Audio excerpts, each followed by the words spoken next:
Hi friends, welcome to my channel.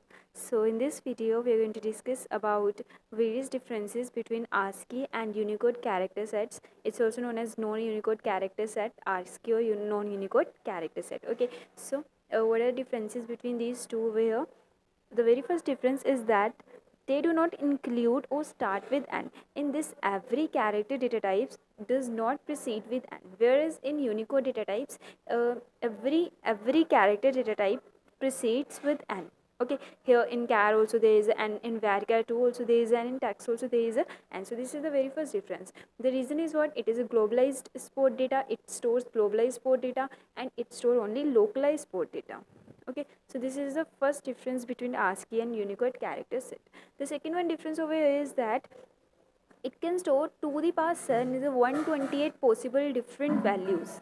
Okay, it can store 128 possible different values, and the extended ASCII character set, that is nothing but extended form of this ASCII character set, it can store to the power 8, that is 256 possible combinations. Okay, whether in Unicode its storage space is very huge, it can store over 65,000 possible different values, that is to the power 6. Okay, so its storage space is very huge as it is globally stored data, it stores globally stored data, so its storage space is very huge. It's a double of this. Okay, it's to the power 8 and it's to the power 16, it's a double of this. Right now, our third difference over is that, as we know, ASCII character sets only support English language. So if we're going to store some data by using these data types, so we can only store the data in English language. Okay, we cannot use any other language like Japanese, French, we cannot use them. Okay, if we're going to use storing our data in the table using these characters, char, varchar 2, varchar text, so we will have to use only English language. Okay,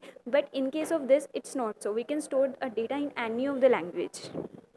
Okay, using these values and char and varchar 2 and text, we can store any language our data. Okay, it's not compulsory it must be English, must be any other language. No, it can be any of the language. Okay, so this is a third difference. Now let's come to a fourth and the last difference between these two is that it allocates 1 byte memory space for a single character. What does it mean? If we're going to store a value, then in that value one character will take only 1 byte. Okay, for example, if we're going to store Ram, okay, so this is what a character string, and if we're going to store this Ram in a column using these data types, so it will consist of 3 bytes. Okay, that is 1 byte for each value. So we have written over here 3 bytes. Okay, so it will consist of 3 bytes, as every character consists of only 1 byte in case of this. Okay, instead of this, in case of Unicode data types, in this what is there, if there is a one character, it will take a 2 byte. It allocates twice memory space for every character. Okay, for example, if we're going to store Ram, okay, we're going to store Ram using these data types, that is anchar and varchar 2, it will take 6 bytes. It will take 6 bytes, as 2 bytes for each character, so it will take 6 bytes. So these are the what differences between ASCII and Unicode data types. Thank you for watching the video.